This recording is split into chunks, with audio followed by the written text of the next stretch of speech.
예, 안녕하십니까? 예.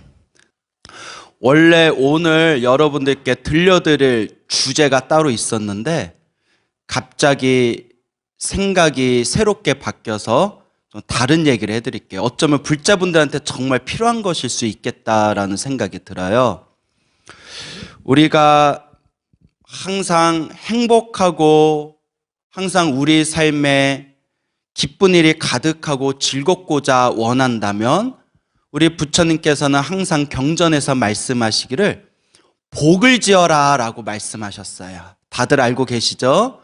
복과 선업과 공덕을 쌓아야 된다라고 했는데 실제로 불자님들 중에서 절에 다니면서 절에 열심히 다녔는데도 전혀 효험이 없어요. 오히려 절에 다녔어도 전혀 가피라는 걸 못 느끼겠어요. 남들은 절에 다니면서 기도를 많이 해서 좋은 일이 많이 생겼다는데 저는 전혀 그런 게 없어요 라는 분들이 계세요. 그럼 그건 이제 좀 여러 각도에서 생각을 해봐야 돼요. 실제로 내가 기도를 열심히 했는데 전생의 업이 너무 두꺼워가지고 지금 당장 효과를 못 보는 걸 수도 있고, 혹은 너무나 업이 두껍기 때문에 지금 크게 받아야 할 업을 작게 받으면서 사실 가피를 받는 걸 수도 있어요. 근데 좀 다른 각도에서 또 생각해 본다면 의외로 지혜를 닦지 않는, 중요한 게 지혜를 닦지 않은 많은 불자분들 중에서 복 지으러 왔다가 복을 까먹는 경우가 있어요.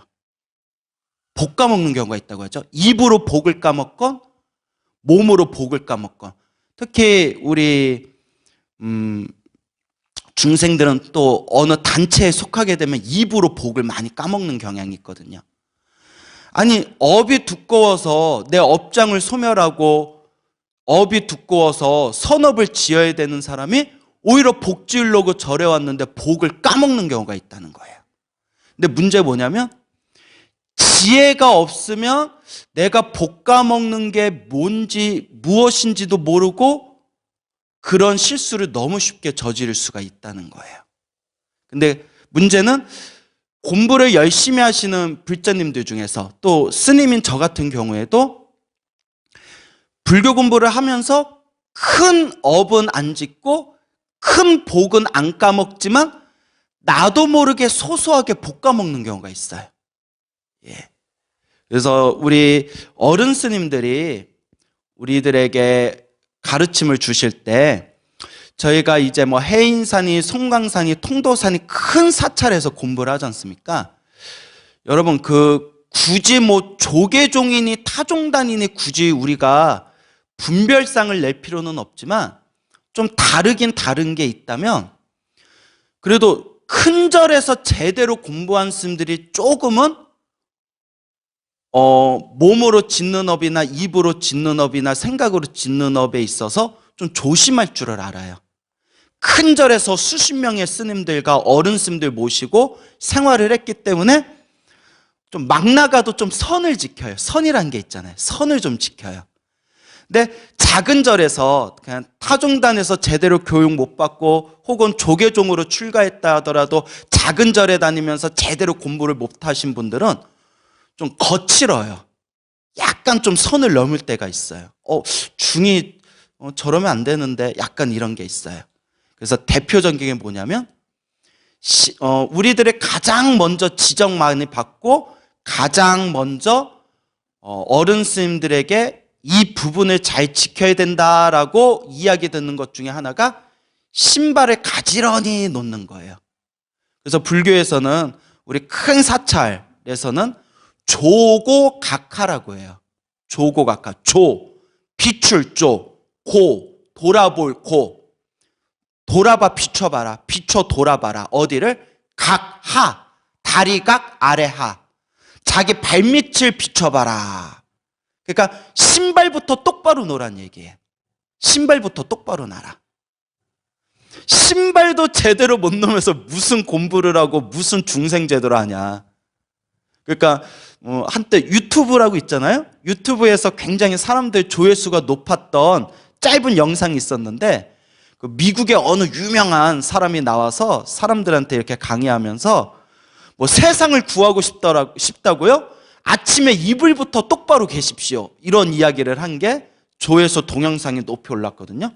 딱 우리 스님들이 가르쳐준 그 방법이에요. 네 발밑부터 살펴라. 네 신발부터 가지런히 놔라. 그래서 어른 스님 말씀이 예전에는 안택불공이라는 게 있었어요. 안택불공. 그 안택불공이 뭐냐? 그 집안에 뭐 우환이 있거나 우환이 없더라도 집안의 평안과 안락을 위해서 그 스님들을 집에 모셔가지고 이렇게 집에서 사시불공을 올리는 거예요. 집에서 사시불공 올리고 스님께 이렇게 공양청 올리는 게 안택불공이라고 있는데, 딱 집에 가보면 잘 되는 집안은 신발부터가 가지런하대요. 잘 되는 집안은 신발부터가 가지런하답니다. 집에 스님 저희 집에 우환이 있어요. 와서 저희 집에 안택불공 좀 해주세요 해서 그 우환이 많은 집안에 딱 가보면 이미 현관에서 막 그냥 쓰레기 나뒹굴고 막 신발 막 엉클어져 있고 막 흙이 뚝뚝 떨어져 있고, 이게 웃을 일이 아니에요, 여러분. 현관이 기운이 왔다 갔다 하는 곳이잖아요. 현관이 사람도 왔다 갔다 하지만 기운이 왔다 갔다 하는 거잖아요. 기운이 왔다 갔다 하는 곳부터 이미 엉망진창이 돼버렸는데 좋은 기운이 들어오겠어요? 여러분, 스님, 제 운을 좀 좋게 만들고 싶습니다. 좀 행운이 가득한 삶을 살고 싶습니다 하면 어디부터 관리해라?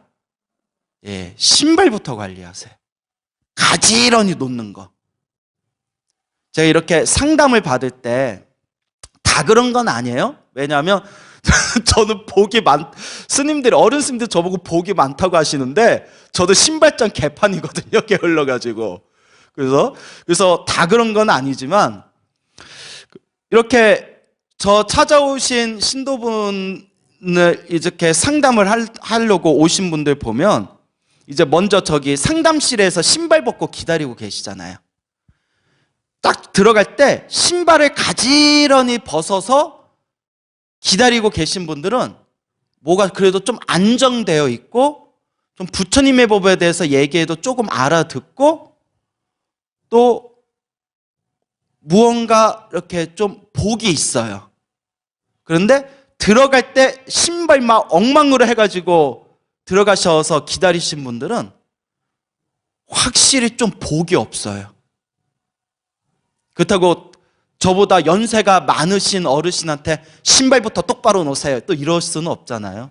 그래서 기도를 많이 하셔야 됩니다, 뭐 이런 이야기를 하지만 어른들 말씀하신 게 틀린 게 없구나. 오늘 여러분들 집에 가서서 현관에 신발 놓여져 있는 것부터 한번 봐보세요. 이렇게 하나하나 이 모든 게 다 복의 에너지로 작용한 겁니다. 그럼 제가 지금 이 이야기를 왜 했느냐 하면, 우리 거사회에 우리 거사님께 부탁을 드렸어요. 여러분 입장될 때 뭐라고 부탁을 드렸냐면, 딱 봤는데 부처님 법요집에 아무렇게나 삐뚤어지게 턱 놓여져 있는 거예요. 우리는 이게 그냥 아무것도 아닐 수도 있지만 우리는 또 교육을 받은 게 있고, 또 이거 하나를 통해서라도 여러분들한테 제가 복 안 까먹는 법을 가르쳐 드려야 되겠다라는 좀 책임감이 생겼어요. 분명히 우리 기도 스님이 저 법요지, 부처님의 가르침이 담긴 법요지 책을 아무렇게나 올려놓지는 않았을 거예요. 아무렇게나. 아마 저기 검은색, 저기에 이제 사회대에 놓여져 있는 책을 아마 옮기는 과정에서 법요집을 아무렇게나 그냥 내팽겨쳤을 확률이 커요. 뭐 누가 했는지 모르겠어요. 오해하지 마세요. 다만 다들 우리 모두에게 공통된 거예요. 이런 게 복 까먹는 거예요. 살생을 하거나 거짓말을 하거나 누구를 때렸거나 도둑질한 것보다는 약하지만 이것도 자그마한 복을 까먹는 거예요. 지금 여러분 노란색 법요집에 휴대폰이나 지갑이나 다른 거 위에 올려져 있나 없나 한번 봐보세요. 우리 거사님 위에는 뭐 올려져 있는 거예요? 목탁이죠? 노란색 법요집이 아니라. 우리 가만히 보면 불자님들 중에서도 여러분, 휴대폰이 중요해요? 법요집이 중요해요? 근데 휴대폰 위에 법요집 위에 휴대폰을 그냥 이렇게 올려놓는 분들이 있어요. 제가 종무소에 가면 종무소에 우리 법요집이나 법공양 들어온 불교 경전 있거든요. 경전 위에 무슨 휴지각 있잖아요. 휴지 같은 거 이렇게 올려놓는 경우가 있어요. 제가 질색이라 해요. 이런 거 하지 말아라, 하지 말아라. 몇 번 얘기하니까 조금 조심하더라고요. 왜냐? 그게 볶아먹는 거예요, 여러분. 사소하지만 은근히 우리들이 볶아먹는 게 많아요. 중요하죠? 저 아는 스님이 있었는데 좀 친하게 지냈던 스님이에요, 여러분. 근데 그 스님이 좀 복이 없어요. 착해요. 정말 착해요. 어쩜 저렇게 둥글둥글 순진하고 착할까? 다 인정해요. 우리 착한 스님, 아무개 스님, 저보다 8살 많으신 스님인데 저보다 늦게 출가해서 후배예요. 근데 이제 격없이 친하게 지내는데 착한데 그 복이 없어요. 우리들끼리 친한 스님끼리 그래요. 저 스님은 너무 착한데 복이 없다고. 근데 복 없는 짓을 해요. 여러분, 이게 중요한 게 전생에 복을 많이 지은 사람은 이번 생에 막 살아도 전생에 지어놓은 복이 많아서 그 복이 나를 보호해줘요. 그런 힘이 있어요, 실제로. 그래서 종교인들 중에 오만 못된 짓 했는데도 승승장구하는 종교인들 있잖아요. 그래서 전생에 복을 많이 지어서 그 복으로 버티는 거예요. 근데 여러분, 중요한 게 복 없으면 어떻게 해야 돼요? 내가 내 스스로를 딱 봐서 내가 복이 없으면 볶아먹는 짓을 하지 말아야 돼요. 자꾸 복을 지어야 돼요. 근데 그 스님은 착한데 얼굴 관상이 되게 복이 없어요. 여러분들도 딱 얼굴 보면 하고 그게 느낄 정도로 얼굴에 복이 없는 분이에요. 그 복을 아껴야 되잖아요. 근데 어떤 일이 있었냐면 그 스님이 이제 방에서 라면을 끓여줬어요. 내가 나 배고픈데 나 밥 못 먹었으니까 이렇게 라면을 끓여줬어요. 라면을 끓여줬나 해도 뭘 끓여줬어요. 그리고 책상 위에 이제 라면 냄비를 놓는데 밑에다가 우리가 그 냄비 받침이 없으면 급하면 책을 놓잖아요. 눈치챘죠? 뭘 놨겠어요? 법요지 경전을 놓은 거예요. 경전 위에 라면 냄비를 올려놓고 먹으래요. 내가 기겁을 해가지고 또 제가 아주 청정하고 맑은 스님은 아니지만 나름 큰 절에서 율장을 배운 스님이거든요. 계율을 배운 스님이에요. 부끄럽죠. 이런 말, 제가 계율 배웠습니다 말하기가 부끄럽지만 그래도 머리에 든 거는 있잖아요. 이거는 좀 해서는 안 되는 선이다라는 게 있잖아요. 차마 부처님 경전 위에 라면 냄비를 올려놓고 먹으라고 해서 내가 펄쩍 놀라가지고 스님 경전 위에다가 라면을 올려놓는 사람이 어딨냐고, 이게 뭐 하는 짓이냐고 했더니 오히려 나를 이상하게 보는 거예요. 되게 라면 끓여줬더니 되게 깐깐하게 구네, 이런 식으로. 그러니까 안 바뀌어요. 모르겠어요. 안 본 지 몇 년이 돼서 지금 변했는지는 모르겠지만 그 당시 말을 해도 안 바뀌어요. 근데 여러분, 이게 있어요. 내가 아무리 옳아도 잔소리 2번 이상 하면 의가 상해요. 그냥 한두 번 말하고 안 바뀌면 아예 안 보던가 계속 볼 거면 내가 말을 말해야 돼요. 그것도 지혜예요. 인간관계 지혜. 그래서 부처님 경전에 보면 부처님 얼마나 지혜로우세요. 옳은 말도 3번 이상 충고하지 말아라 라는 말씀이 있어요. 부처님 가르침에 3번 말했는데도 안 바뀌면 그놈은 바뀔 놈이 아니라는 거예요. 그러니까 그냥 둬라. 그냥 안 보거나 그냥 계속 만날 거면 그냥 두라는 거예요. 부처님이 이미 그걸 다 꿰뚫어 보셨어요. 안 바뀌어요. 그래서 그 스님이 참 그렇게 복이 없는데 하는 걸 보면 그렇게 볶아먹는 일을 많이 해요. 그리고 오래전에 몇십 년 전에 있었던 일이래요. 한 30년 전? 3, 40년 전 일일 거예요. 한참 됐죠. 왜냐하면 제가 20여 년 전에 출가했을 때 어른 스님이 이 얘기 해주면서 한 20년 전쯤 일이다 하셨으니까 지금 한 40년은 됐겠네요. 어느 똘똘한 행자가 있었대요. 똘똘한 행자가 있었는데 머리도 반짝반짝하고 아주 그냥 다재다능했는데, 여러분 원래 좀 다재다능한 사람들이 장난기가 많아요. 왜냐면 머리가 팍팍 돌아가니까. 그러니까 이 행자가 이제 행사에서 이제 우리가 부처님 법당에 맞이를 올리려고 공약물을 차려놓잖아요. 그렇죠? 공약물을 이렇게 차려놓는데, 공약물 차려놓을 때 이렇게 이제 맞이를 올리는데 행자 하나가, 그때 그 행자가, 장난기 많은 행자가 장난을 쳤어요. 근데 그 장난을 쳤는데 선을 넘었어요. 어떤 선을 넘었냐? 근데 복 없는 사람은 복 까먹는 짓을 골라서 하는 것 같아요. 이거 여러분 우리 얘기, 저의 얘기고 여러분들 얘기예요. 복 없는 사람은 복을 줘야 되는데 너무 복이 없는 사람은 복 까먹는 짓을 골라서 하는 것 같아요. 부처님 법당에 부처님 앞에 올릴 맞이 밥 안에다가 행주를 집어넣은 거예요. 이해가 안 되죠? 그러니까 여러분, 이게 마장이에요. 이게 업장이고 이게 마장이에요. 자기 딴 장난친 거예요. 부처님 맞이, 여기 부처님 맞이 지금 걷어갔나요? 부처님 맞이 안에다가 허연 헝겊을 지어놓고 위에다가 밥을 둥글게 싼 거예요.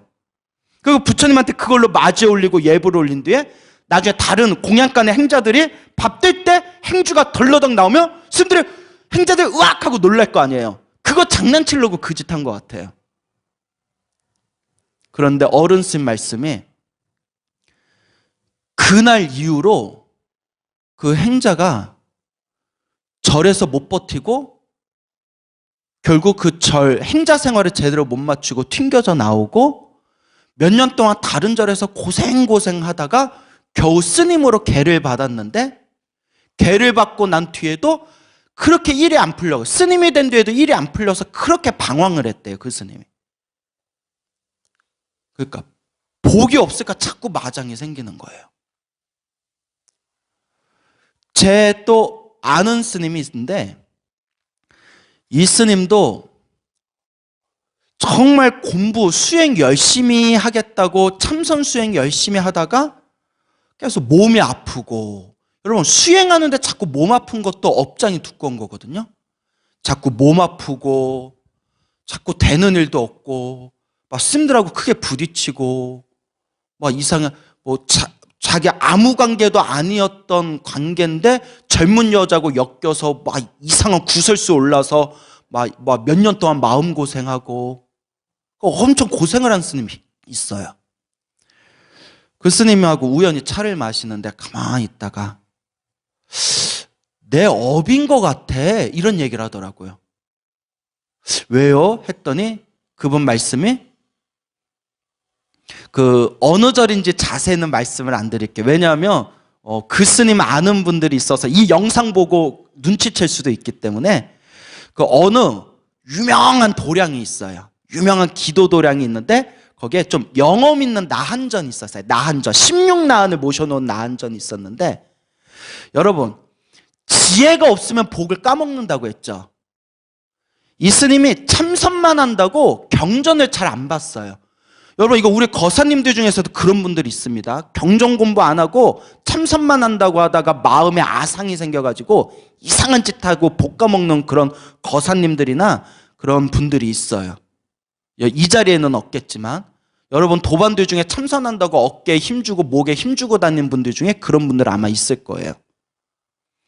이번에 경전을 안 보고 참선한 수행만 보다 보니까 이상한 아상이 생겨버렸어요. 어떤 아상이 생겼냐? 아라한을 무시하는 거예요. 누구를 무시해요?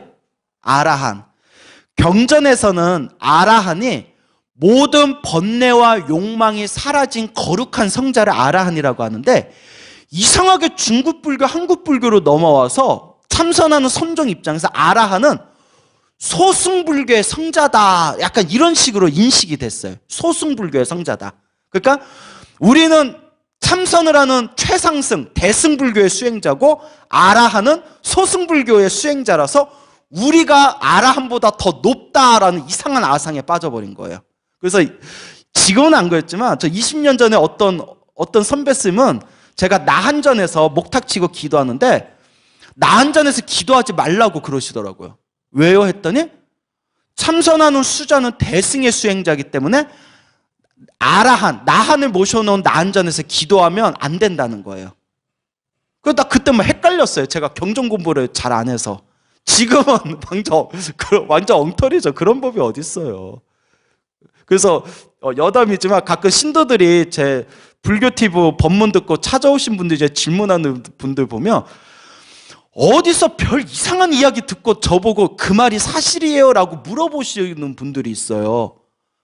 그래서 제가 여러분한테 꼭 당부드리고 싶은데, 여러분들끼리 절에 다니다 보면 여러분 도반이나 노보살님이나 절에 오래 다닌 선배 불자님들이 불교는 어떻고 뭐는 어떻고 이런 얘기 하잖아요. 대부분 엉터리가 엄청 많아요. 반드시 불교 공부할 때는 경전을 근거로 삼아서 공부해야 하거나, 경전을 근거로 공부를 많이 하신 법사 스님께 여쭤보세요. 어디서 이상한 얘기 듣고 와서 그 말이 사실이에요 물어보는데 막 속 터져 죽겠더라고요. 나중에는 그런 얘기 어디서 들었어요 하면 같이 기도하는 분들이 말씀해 주셨어요 이러는데, 반드시 스승을 잘 만나고 도반을 잘 만나야 됩니다. 우리 한국 불자들 보면 불교대학에서 체계적으로 공부하시 아는 신도분들 중에 이상한 엉터리 불교 지식을 가지고 있는 분들이 굉장히 많아요. 그런 얘기까지 하면 시간이 없어서 어쨌거나, 그래서 그렇게 아라한을 무시하는 그런 이상한 아상이 생겨가지고 이 스님이 어느 날 그 나한전에 마지를 들고 이렇게 갔대요. 마지는 올려야 되죠. 마지를 올려놓고 갑자기 마음속에 이상한 아상이 이렇게 일어나가지고 아라한 16분에 앉아있는 아라한들을 막 목탁채 있죠. 목탁채로 머리를 한 대씩 때렸대요. 미친 거죠. 그러니까 여러분, 복 없는 사람은 자꾸 복 까먹는 짓을 해요. 여러분들 주변을 한번 관찰해 보세요. 16분의 아라한을 머리를 한 대로 통 치면서 에휴, 똑바로 수행해서 대승을 닦아야지 왜 소승을 닦니 나하나 하면서 16분의 아라한을 한 대씩 머리를 톡 치면서 법문을 해줬대요. 이제 이 스님이 나중에 이제 경전 공부하고 이제 제대로 조금 부처님 말씀을 보니까, 광우 스님, 내가 이렇게 지금 막 꼬이고 일이 안 풀리고 막 힘든 게 내 업인 것 같아 라는 말씀을 하더라고요. 그래서 여러분, 머리 깎은 스님들조차도 경전 공부를 제대로 안 하고 부처님 말씀을 제대로 공부를 안 하면 이런 복 까먹는 실수를 하게 됩니다. 근데 우리 일반 불자님들은 오죽하겠어요. 그래서 사실 오늘 주제가 따로 있었거든요. 그런데 요거 책 법요집 아무렇게나 삐뚤어진 모습 보고 내가 이런 기본부터 말씀드려야 되겠다. 여러분, 많이 실수하는 거 오면 절에서 텃세 부리는 분들이 있어요. 화계사는 좀 적어요. 제가 신도들한테 물어볼까? 그래도 화계사는 뭐 없다고는 할 수 없겠죠? 화계사는 다른 유명한 절보다는 텃세가 적습니다 라는 말을 하더라고요. 제 법문 듣고 젊은 불자들이 나도 이제부터 공부 열심히 해야 되겠다 해가지고 서울에서 이름만 대면 알만한 유명한 사찰을 갔는데, 거기서 이렇게 앞에서 좌복 놓고 기도하고 있으면 그렇게 이렇게 그 절에 오래 다니신 분들 오가지고 막 손가락질하면서 텃세를 부리신다는 거예요. 이 자리가 어느 자리인데 네가 앉아서 기도하냐고. 어딘지 말씀드려도 될까요? 참을게요. 잘못하면 혼나요. 참을게요. 너무 한두 개가 아니에요. 유명한 절에 그냥 참아야 돼요. 참아야 돼요. 우리 광우스님이 그랬는데 너네 절에서 이런 일이 있었대 이래버리면 막 주지스한테 전화 올 수 있어요. 너 뭐라고 했길래 너 우리 절에 막 이사만 소문 도냐고. 근데 웬만한 절들이 그래요. 유명한 절일수록 기도 영험 있다는 절일수록 텃세를 부려요. 여러분, 부처님 도량에 자기 자리가 어딨어요. 먼저 온 사람이 임자지. 부처님한테 기도해서 복은 복대로 지었지만 새로 기도 열심히 하려고 오신 분들한테 텃세 부려가지고 그 부처님과의 인연을 끊게 한 그 업은 또 업대로 볶아먹고 또 업을 받아야 됩니다. 이걸 왜 모를까? 자기가 볶아먹는다는 걸 왜 모를까? 여러분, 부처님 도량에서는 자리도 잡아주는 게 아니에요. 여기 빈자리가 있어요. 그죠? 여기 광우스님이 이렇게 법문난다니까 예전 코로나 전에 막 이렇게 자리가 꽉 찼던 적이 있었어요. 다른 사찰에서. 여기 앞에 막 자리가 있어가지고 어느 보살님이 여기 자리 앉으려니까 여기 자리 있어요. 주인 있어요. 이러는 거예요. 그게 복 까먹는 거예요, 여러분. 근데 대부분이 그럴 거예요. 여러분들, 야, 나 그 앞에 자리 좀 맡아줘 하면 안 돼. 광우스님이 그러는데 그 자리 맡아주고 그런 거 복 까먹는 거래. 그 도반이, 야, 치사다. 치사 빵꾸다. 그래, 너 혼자 복 지어서 잘 먹고 잘 살아라. 또. 그것도 자기 입으로, 집으로 또 복 까먹는 거예요. 어머, 우리 아무개 보살이 광우스님 법문 열심히 듣고 부처님 법문 열심히 공부하더니 복 짓는 법도 알았네. 이렇게 칭찬해 준 게 아니라, 그래, 야, 너 혼자 복 져서 얼마나 잘 먹고 잘 사나 보자, 야. 이런 중생들은 이렇게 복 까먹는 마음이 있어요. 남의 얘기 같지 않죠.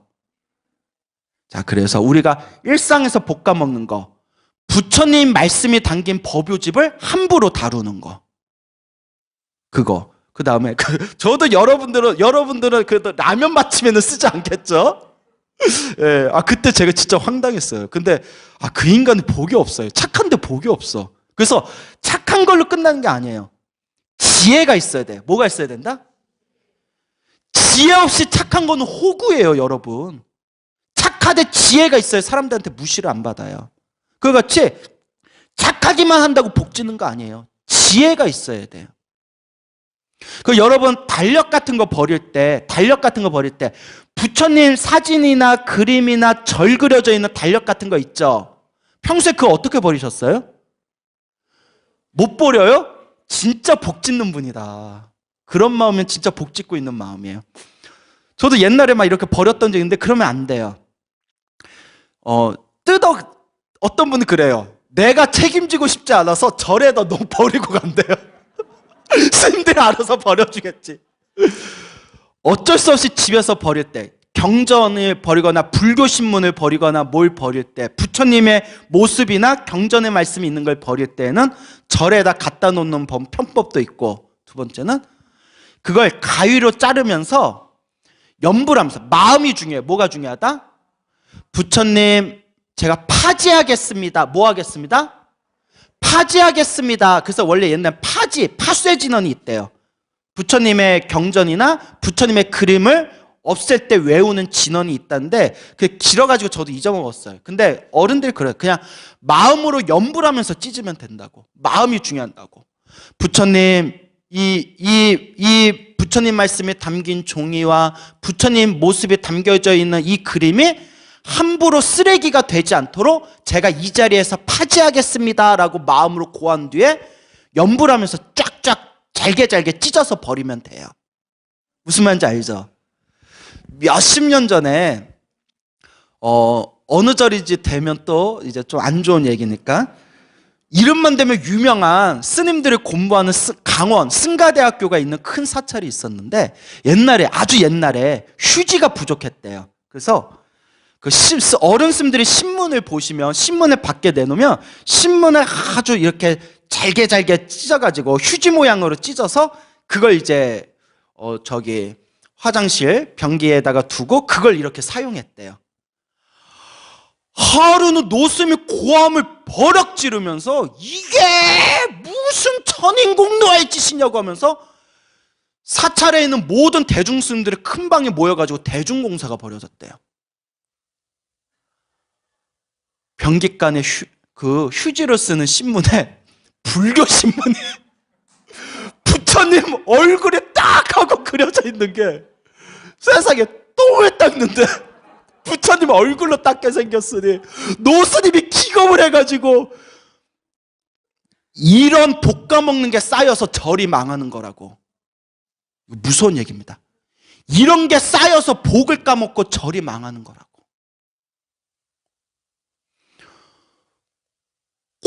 신라시대, 고려시대 때 수많은 큰 스님들이 출연해서 수많은 중생들에게 법을 펼쳤기 때문에 그 불법의 복으로 고려시대 때 한국불교의 이 위상이 정점을 찍었습니다. 고려시대 권력과 결탁하고 명예와 부와 권력을 누리게 된 수많은 스님들이 욕망에 탐닉하면서 불교계에서 엄청난 부정부패가 생기고, 고려시대 때 복을 홀라당 까먹어서 조선시대 500년 동안 복을 다 까먹은 죄로 스님들, 불교계가 유생들 발날에 짓밟히고 탄압을 받게 됩니다. 조선시대 500년과 일제 식민지 시절과 유교 전쟁을 거치면서 수많은 큰 스님들이 그 속에서도 불법을 지키고 불법을 유지하기 위해서 복을 짓고 공덕을 쌓고 사람들에게 불법을 전한 그 복력의 힘으로 다시 지금 대한불교에서 지금 우리 같은 젊은 스님들이 너무나 편안하고 너무나 의식주가 아무런 걱정 없이 공부에만 매진할 수가 있었습니다. 근데 지금 우리가 지금 복을 까먹고 있다면 우리 미래 세대의 스님들과 불자들은 과연 어떡하겠습니까? 자그마한 복이라고 해서 우습게 여지 말아라. 그 복들이 쌓여서 수미상과 같은 공덕이 되는 거고, 그 자그마한 공덕이라고 하더라도 그 공덕을 무시하기 때문에 댐에 구멍이 뚫린 것처럼 물이 새어나가게 되는 겁니다. 자그마한 복이라도 무시하면 안 된다. 아시겠습니까? 그러니까 일상에서도 항상 복을 잘 챙기시기 바랍니다. 이제 앞으로는 법요지, 혹시 스님이 실수해서 법요짐이나 목탁이나 막 이런 게 나뒹굴어져 있으면 그냥 내가 복 짓는 마음으로 좀 가지런하게 놔주시기 바랍니다. 여러분들도 눈앞에 있는 법요제 함부로 발로 밟거나, 그럴 뿐 없겠지만 발로 차거나 위에다가 뭐 휴대폰이나 뭐 이상한 지갑이나 가방 같은 거 함부로 올려놓지 마시기 바랍니다. 모든 책 중에서는 항상 경전이 위에 올라가 있어야 됩니다. 그리고 중요한 거, 스님 얘기 들어보니까 지금까지 살아오면서 너무 많이 제가 복을 까먹었습니다. 스님 저 어떡합니까? 라고 했을 때 우리에게는 참회법이 있습니다. 무슨 법? 항상 부처님께 지극한 마음으로 참회하되. 여러분, 복을 까먹고 업을 지은 것도 누가 지는 거예요? 내 마음이 지은 거예요. 마음이 지은 거예요. 그러면 까먹은 복을 다시 복을 채우고 내 업장을 소멸하는 것도 누가 만드는 거예요? 내 마음이 만드는 거예요. 마음으로 정성스럽게 부처님께 염불하고 부처님께 기도하면서 부처님 시작 없는 옛적부터 알고 지었건, 그 다음에 중요한 게 있어요.